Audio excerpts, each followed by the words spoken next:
លេខទូរស័ព្ទ066 23 55 83បើបងប្អូនណាស្រឡាញ់ពេញចិត្តអាចទេតំណែងតំណងតាមលេខនឹងបាន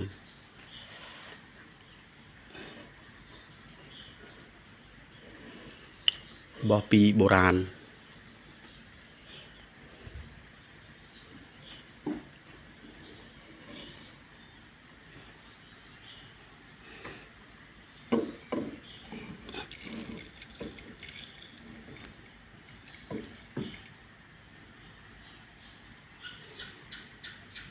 នេះ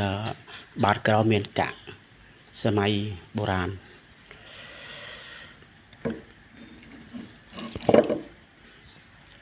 យ័ន្តគ្រប់ប្រភេទ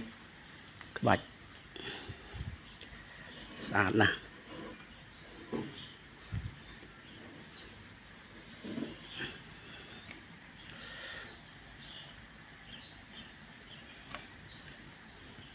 ព្រះអង្គនេះខ្ញុំអត់ស្គាល់ទេប៉ុន្តែឮថាព្រះអង្គនេះគាត់ជាលោកដែលល្បីនៅថៃសកុតលោកដែលល្បីខ្លាំងជាងគេនៅថៃជនជាតិថៃលោកតាសកុតហើយបាន